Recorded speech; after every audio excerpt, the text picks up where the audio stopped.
Fala, porcada, quando surge família Palmeiras.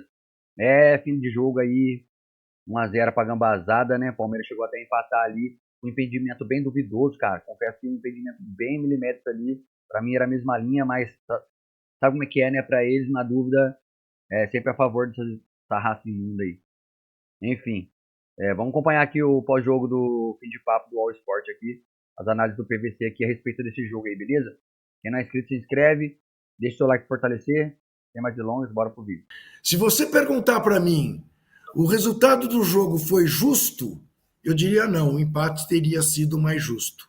Se você perguntar para mim, foi pênalti? Foi pênalti. Foi pênalti, sem dúvida nenhuma. Sem querer, mas foi. Por imprudência do Gomes, pegou a perna do.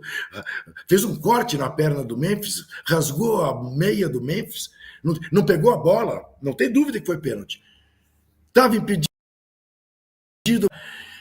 Jamais saberemos. O que eu posso lhe dizer é que as linhas do VAR da CBF ou da Conmebol não me convencem. Já existe como a gente não ter dúvida.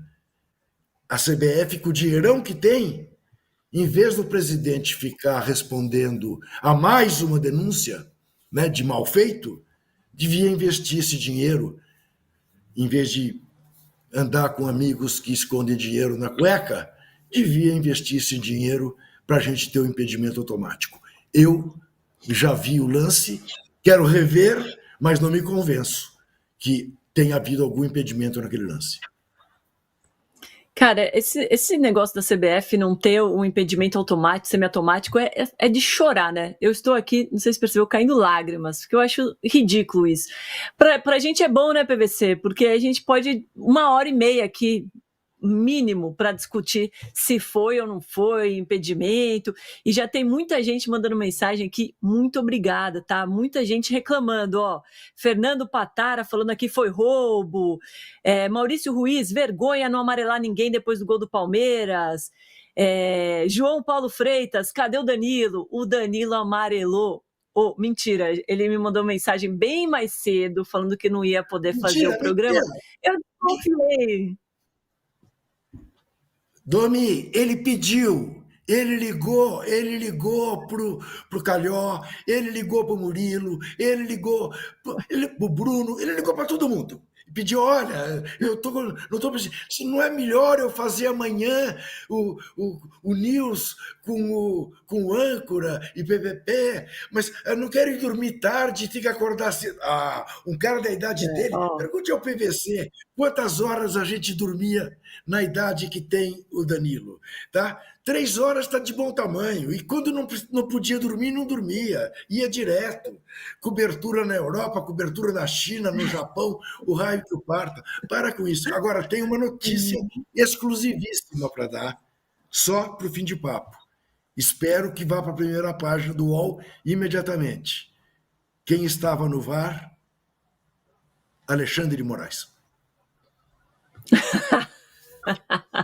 Só para não deixar. Você sabe que assim, você vê que tem uma coisa que é incrível, né? Porque o Alexandre de Moraes estava na tribuna e o Fux em campo.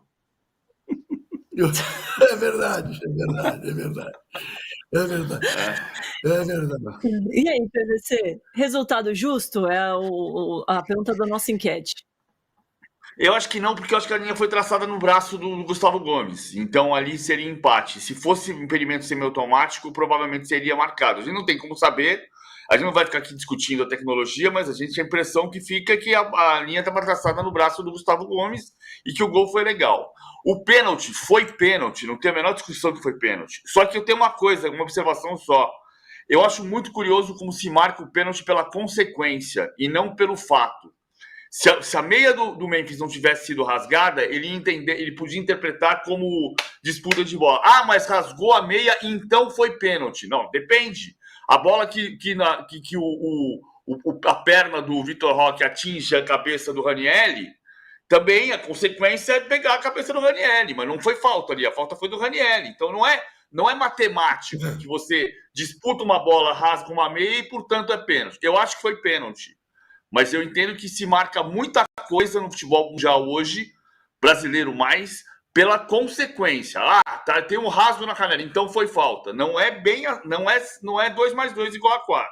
Mas eu acho que foi pênalti. Agora, nessa jogada, a impressão que eu tenho é que o ombro do Gustavo Gomes está junto com o ombro do zagueiro do Corinthians. Vamos fazer os dois lances separados para a gente ter a opinião de vocês dois também para a galera poder votar aqui?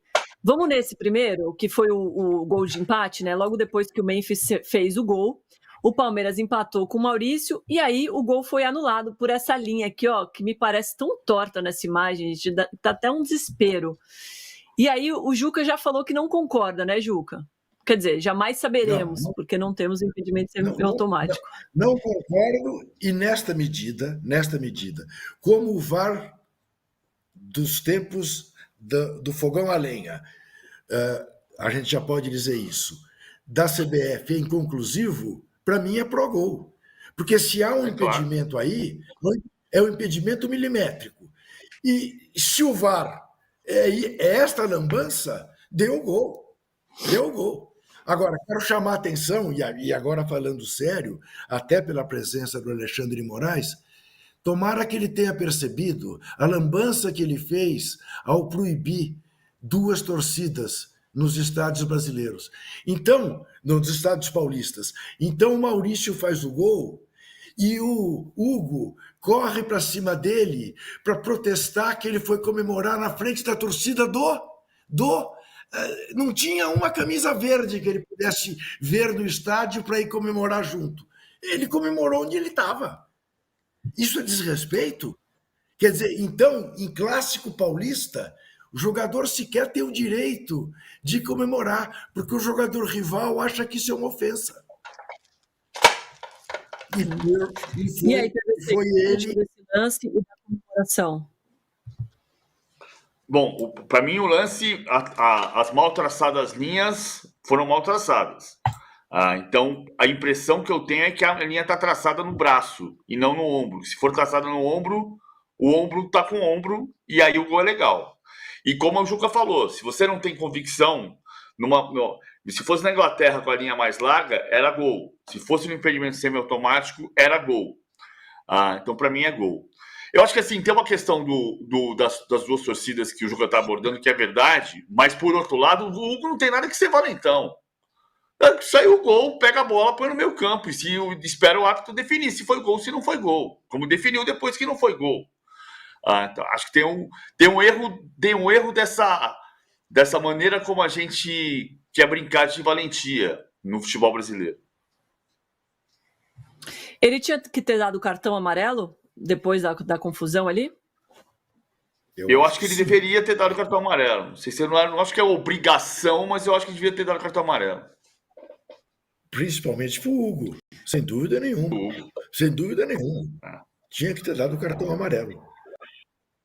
Não tem a menor dúvida. São 2 lambanças que poderiam ter sido evitadas, né? Se tivesse o impedimento sendo meio automático. E torcida... Diga. Ô, Domi, este assoprador de apito da FIFA, veja quanto tempo ele levou para conseguir chegar na tela do VAR, porque se permite ser cercado pelos jogadores. Quer dizer, isto é recorrente. A gente estava discutindo outro dia cera de goleiro, mas e essa coisa que, embora haja uma recomendação explícita que os árbitros não podem aceitar serem cercados, que só o capitão fala com o árbitro, mais uma vez, ele levou 3 minutos para conseguir chegar na tela, mais o tempo que passou na tela, quer dizer, mais de 4 minutos para discutir se era ou se não era pênalti. Isto é um absurdo tão grande quanto a torcida única. É um absurdo, são absurdos que acabam... Você vê, a gente, em vez de estar falando do jogo jogado, a gente está falando de coisas que fazem parte do jogo, mas que não deveriam ser as coisas mais importantes do jogo. E terminam por ser, que são as que causam polêmica, né? A que tornam o torcedor inconformado, o que perdeu, o que ganhou, porque se também acha cheio definiu, né, o jogo. Sim, Esse lance definiu o jogo, né? E muita gente aqui falando que foi roubo, absurdo, como o Rodrigo Pinchiari. E o PR também, que assalto vergonhoso. Mas você chamaria de assalto, PVC? Porque, assim, a gente sabe que as linhas do VAR brasileiro são essas, né? É muito ruim. Não, Mas não é da mesma família. Não é da mesma família daquela eliminação do Palmeiras contra o São Paulo no Allianz Parque, quando não se marcou, não se colocou a linha para medir o impedimento do Caleri no lance do pênalti, né? Aí se marcou o pênalti que houve no Caleri, mas não se percebeu que o Caleri que havia impedimento no início da jogada. Ali, eu não vou chamar de roubo, jamais vou chamar de roubo sem ter prova do crime. Eu acho que teve um erro mais grave naquele Palmeiras e São Paulo do que hoje. Mas o pecado é que você está vendo. A gente está vendo, assistindo Premier League, assistindo o Mundial de Clubes, que nessa jogada, o impedimento automático com as linhas como se define na Inglaterra, não é impedimento. Não é, e a impressão exata é que foi traçada a linha no braço e não no ombro. Se for no ombro, é condição legal. Então, acho que tem um erro de arbitragem grave que interfere no resultado do jogo e pode interferir na classificação, porque o Corinthians pode empatar o jogo no Allianz Parque semana que vem e classifica-se para as quartas de final. Então, não é assalto, mas é erro. Olha, para mim, ombro com ombro. Essa linha aí parece muito no braço dele, né? Vamos até trocar a enquete. Quero saber a opinião de vocês. Se vocês acham que a arbitragem acertou anulando esse gol no lance do impedimento, sim ou não, curto e grosso, mas pode mandar sua mensagem também, que eu estou de olho. E aqui na nossa primeira enquete, se a vitória do Corinthians foi justa, 62% dizem que sim. Daqui a pouco a gente vai analisar o outro lance, o lance do pênalti. Então, eu quero pontuar o seguinte. O Corinthians perdeu um pênalti, não é isso? Logo em seguida ao pênalti, o Yuri perdeu um outro gol, porque se fosse o Cano teria feito, se batesse de primeira, mas ele quis florear e acabou perdendo. Num jogo em que os dois laterais do Corinthians, surpreendentemente, jogaram bem, em que o André Ramalho jogou muito bem e esteve para o primeiro tempo, assim como o Everton, para segurar o 0-0, porque salvou uma bola do Sousa, que está no Palmeiras parece há 40 anos. Impressionante a personalidade desse rapaz, né? Chegou, já jogou uma parte de um jogo, entrou hoje como titular nesse fervilhão de um derby e jogou muito bem. Quase fez um gol no primeiro tempo, quase fez um gol no segundo tempo. Piquerez, para mim, jogou demais, mais uma vez. Então, tudo isso me conduz a olhar que o Palmeiras jogou melhor que o Corinthians no segundo tempo. A partir do 40º minuto de jogo, o Palmeiras jogou melhor que o Corinthians. Não tão melhor como o Corinthians jogou até os 40 minutos, mas depois jogou. Então, um empate, para mim, seria o mais justo, agravado pelo fato de que esse impedimento não me convence. Mas... Primeira mensagem aqui primeiro. Cadê, ó? Thiago C. Perder para o Corinthians hoje é uma vergonha. Um timeco, Leila, Barros e Abel deveriam ter vergonha na cara. Eu quero saber se essa é a palavra, PVC. Porque a gente comparar, assim, no papel, a gente está falando de um time com um técnico que está completando 5 anos contra outro que está 15 jogos. E o Palmeiras com mais elenco, no papel, hein? Mais tempo de trabalho, salários em dia e sem essa crise política absurda que a gente está vendo do outro lado. Mas é clássico, né, PVC? E é na casa do Corinthians. Olha só. Vergonha é uma palavra que dá para usar nesse jogo? Não, assim, a gente precisa lembrar que no futebol você ganha e perde, cara. A gente perdeu isso de vista completamente. Primeiro que não acabou a disputa eliminatória, né? Tem o segundo jogo lá. Mas olha só, se você pegar o jogo da final do Campeonato Paulista, que foi dia 27 de março, o Palmeiras jogou com Everton, Mike, Murilo, Mikael e Piquerez. Então você repetiu 2 jogadores da defesa. Aníbal Moreno e Emi Martinez, 3. Estevão, Veiga e Facundo Torres, 4. E Vitor Roque na frente. A metade do time mudou. E esse é um problema que está acontecendo. E o Corinthians jogou com 9 titulares iguais. O Souza, Mateuzinho, Félix Torres, Gustavo Henrique e Angileri. Mudaram Félix Torres e Angileri. Ranieri, Carrilho, José Martins e Garro, Memphis e Yuri Alberto. Porque eu estou falando isso pelo seguinte. Desde o começo do Campeonato Brasileiro, a gente está dizendo aqui, eu tenho dito aqui, que um dos problemas que o Palmeiras possui e tem que resolver, né, é que não existe amor à primeira vista num time que mudou completamente. O Palmeiras perdeu 12 jogadores no ano passado. Perdeu não, decidiu reformular. E o áudio do Dudu com o Anderson Barros evidencia isso, né? Toda a discussão do Dudu e Leila, o que é que o Anderson diz pro Dudu? Não, a gente decidiu passar por um processo de reformulação. E esse processo de reformulação é evidente quando você pega o time de março e o time de agora. Então, é um outro time. E o time está dando trabalho para montar. O time podia estar montado, muito mais montado.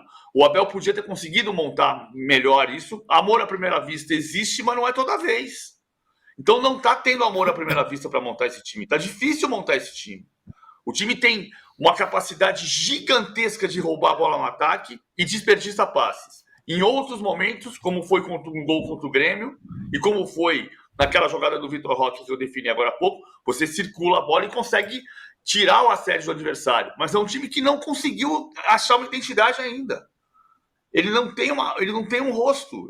Você não sabe como é que o que esse time faz. O que ele faz melhor é roubar a bola no ataque. E o Corinthians é um time que, quando consegue jogar com esse meio-campo e esse ataque, e eu não estou falando do trio ofensivo que só perdeu 2 vezes em 18 jogos, mas eu estou falando também desse meio-campo. O Carrilho, quando está em forma, é um fenômeno. Ele joga muito. A bola para no pé dele e o Corinthians para, respira, trabalha e empurra o adversário para trás. Esse time do Corinthians, você pode discutir o clube em crise, você pode debater o elenco que não tem reservas à altura, mas esses 11 jogadores do Corinthians, o Corinthians tem um bom 11. Família, então essas foram notícias aí desse pós-jogo. Vou começar a pontuar algumas coisas aqui, quero pontuar pelo menos as coisas positivas primeiro. Piquerez mais uma vez jogou muita bola, meteu vãozinho, deu chapéu, jogou muita bola o Piquerez mais uma vez. Ramon Sousa, cara, é uma baita surpresa. Aliás, eu já tinha visto antes do Palmeiras contratar ele, a gente já tinha trazido alguns vídeos aqui a respeito do interesse do Palmeiras no Ramon Sousa. E eu trouxe até alguns lances aqui, né, cara? Trouxe algumas skills e gols aqui do Ramon Sousa. E esse Sousa joga muita bola, velho. Personalidade, vai pra cima, driblador, bate bem de fora da área. Enfim, jogou muito bem hoje também. Vitor Roque já tem vindo jogando muito bem durante as últimas partidas. Hoje também não foi exceção. Jogou bem, mas é aquilo, né, cara? Centroavante precisa viver de gols, né? Centroavante vive de gols, né, cara? Agora, outro ponto positivo, o Everton pegou o pênalti com a bola rolando, né, cara? Pegou o pênalti no decorrer da partida. Ponto positivo isso aí. Mas agora, pontos negativos é a desatenção que o Palmeiras tem tido aí, cara, nos jogos. São os apagões que não se pode ter, cara. Deixar cobrar uma cobrança falta, deixar cobrar uma falta daquela, uma cobrança rápida, de cavadinha, nas costas da lateral ali, cara, não existe isso. Ainda mais deixar um centroavante cabecear lá na área lá, sem ninguém encostar no cara. É surreal, cara.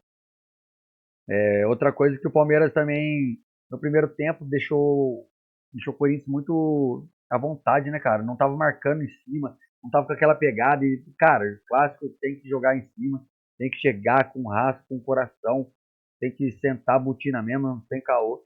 E o Palmeiras jogou muito mal no primeiro tempo por conta de dar esses espaços. Já no segundo tempo, o Palmeiras melhorou, começou a marcar bem em cima, roubar a bola, começou a distribuir melhor os passes, né, virada de jogo. Mas não foi tão efetivo a ponto de fazer o gol de empate, a não ser nessa falta que eu até deixei frisado aqui, cara. Nessa falta que claramente foi uma jogada ensaiada. O Gustavo Gomes aparentemente está na mesma linha. E olha onde foi traçada a linha, cara. Olha onde foi traçada essa linha. Cara, isso aqui é surreal. A bola tá praticamente na mão. A linha tá praticamente na mão do Gomes, cara. Enquanto a linha azul aqui tá no ombro, quase que no ombro. Também tá um pouco no braço também. Não sei se é o Garro que tá aqui, não sei.